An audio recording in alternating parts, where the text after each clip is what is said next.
Miss Neera Tanden, which as of the time I'm live, I don't believe they have voted yet, yes or no, for her confirmation. But today was a particularly testy exchanges begun by Bernie Sanders, who gave Ms. Tanden a piece of his mind. So let's show you what Bernie had to say this morning. All right, let me get to another issue that concerns me very much. I happen to believe that big money interests have an undue influence over the economic and political life of our country, that too often campaign contributions are what determines policy rather than the needs of ordinary Americans. And according to the Washington Post, since 2014, the Center for American Progress has received roughly $5.5 million from Walmart, a company that pays its workers starvation wages, $900,000 from the Bank of America, $550,000 from J.P. Morgan Chase, $550,000 from Amazon, $200,000 from Wells Fargo, $800,000 from Facebook, and up to $1.4 million from Google. In other words, CAP has received money for some of the most powerful special interests in our country. How will your relationship with those very powerful special interests impact your decision-making if you are appointed to be the head of OMB? Senator, I thank you for that question. It will have zero impact on my decision-making. I'm actually CAP took a number of positions that disagreed vigorously with the policy positions of those institutions. But I appreciate this question, and it is my role. It will be my role to ensure that I'm only serving the interests of the American people, the administration, and its agenda to address rising inequality and address the needs of working families.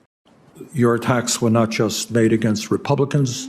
There were vicious attacks made against progressives, people who I have worked with, me personally.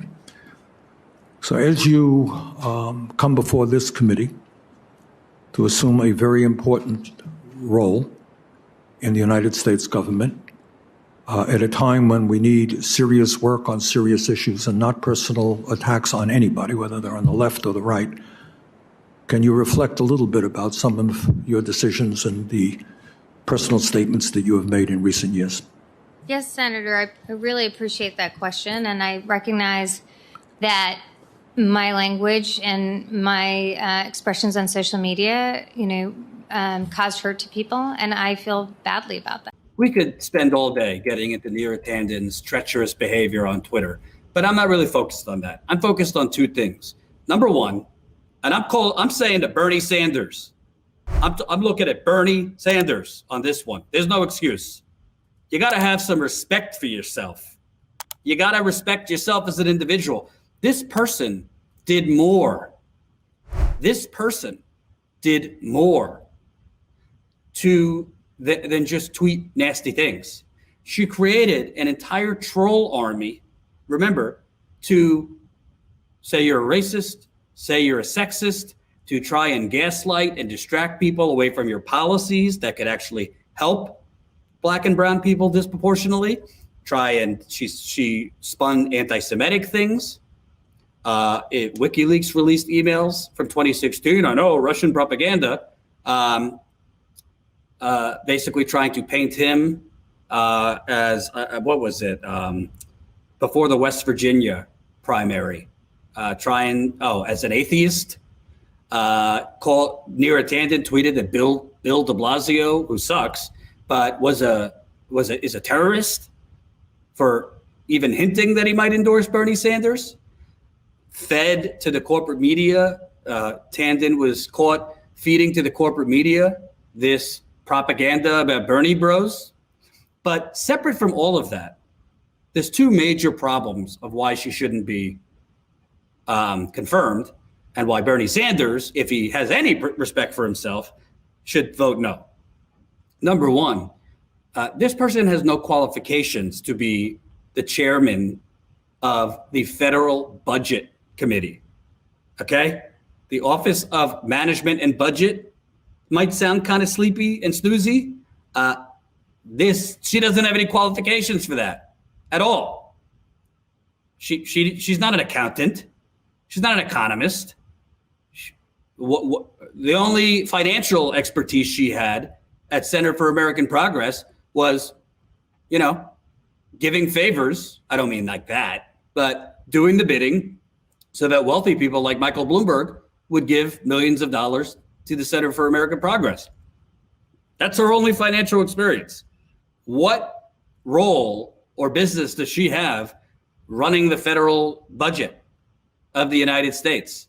This is 100% Biden's people throwing a bone to Hillary and to the Clinton world. That's all this is. She has no business as in this role, as Sagar from Rising said. She's a bit crazy, and she also, wonderful. She'd be the first, Hindu or Indian American in this role. That's great, but she's at a time of, obviously the buck stops with Biden and what he wants to do and what he's not going to do, as I talked about in the last few days. He's already moonwalking away from a $15 minimum wage. He's already, peeled back. It was $2,000 a month. Now it's $1,400 check. But we might means test that check, so you'll get even less people will get $1,400. So ultimately the buck stops at Biden, but OMB does have power, particularly in dealing with Congress. And this person has already been shown, she'll say the right things in front of the committee so that she could get confirmed. But once she's in there, you don't think this person's track record is going to do all sorts of dirty things to get what she wants? You think she is going to advance a budgetary and allot things in a certain way that benefit working class people based on what she did at the Center for Phony American Progress? Between Michael Bloomberg taking his money, fossil fuel companies, Saudi Arabia. She was caught in an email saying to Fez Shakir, who was Bernie's campaign manager, but used to work at Think Progress, whatever, we have financial problems. Libya has a lot of oil. Let's just take their oil. I mean, this is basically, she said the quiet part out loud. Well, not out loud, but in a private email that Donald Trump was saying publicly. Screw it. We went to Iraq. We didn't take their oil. That was the whole point. She just said that privately. And it's beyond just Neera Tanden, in my view. Not only is she not qualified, not only is she have gaping conflicts of interest, but you can't continue to allow people who literally have stomped on the working class of America. You can't reward them with running whole departments because A, they don't have the expertise to do it, but B, this is like rewarding a child who, or a dog who's eating bad things. I have a new dog. She's eating everything known to man. My wife has had to pull, we give her toys. She somehow eats the eyeballs out of the toy and we have to yank it from her mouth. Well, she has to yank it from her mouth. The dog is deathly afraid of me. Something happened to her with men because she is very, very afraid of me. It's very upsetting. She runs from me. I tell her, Millie, I have a lot of love to give. I sing to her, but she runs. Every time I go close, she runs. It's very upsetting. But, work in progress. Hopefully she'll soften up. But this is like, if Millie does bad, what am I going to reward her with a treat? Am I going to reward her with some of my Five Guys burger? No. So you can't allow this. You cannot allow this. And I really hope, I'm not where Jimmy and others are on Bernie Sanders, but it would really, just forget the politician. It would surprise me as a person if Bernie Sanders continually is the bigger person when every single time he is acting like the bigger person, he gets absolutely nothing in return. I'm just horrified. I mean, Bernie, said some of the right things. I know he's the budget chairman. He's running this hearing as the budget chairman, so he's trying to play it fair. But forget the tweets. This person is a walking conflict of interest. She has politically whored the Center for American Progress out to the highest bidder. They, removed parts of reports to satisfy donors.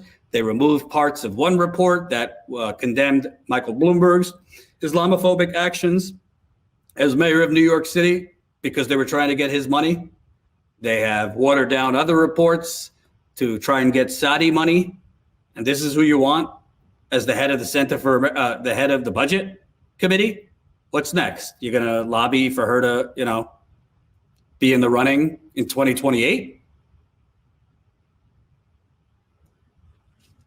And by the way, there's another thing here. We talked about the lack of political will, the lack of a willingness by the squad, Bernie to fight, forced to vote, these other things. Well, Bernie, I'm not throwing you out with the bathwater, but you gave Joe Biden, you dropped out, okay? He said he was going to drop out all along or support the Democratic nominee if he didn't win. So whatever, he was honoring his word, but you didn't have to endorse him at that particular moment. When you endorsed him, you didn't have to go full steam ahead, supporting him, doing media hits supporting him. Most of the times, if you're a politician, you kind of demand things. You demand concessions for your endorsement or for you to lend your political muscle, your endorsement, your media appearances, urging people to go out, your cooperation. Well, you didn't demand that you would be labor secretary or get at least a verbal agreement. You didn't demand that some of your top people are put in as directors in his administration. He's brought in a few people from Bernie's campaign or Bernie's wing, but not in directors' roles, not in top roles in any of the departments. You didn't say, I'll support you, but here's a list. I don't want these people anywhere near the White House. Neera Tanden should have been on that list.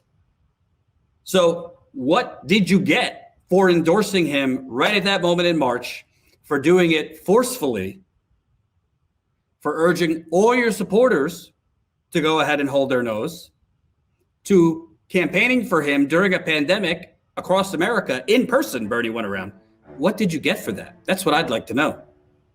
Because right now, sorry to say, you're being steamrolled.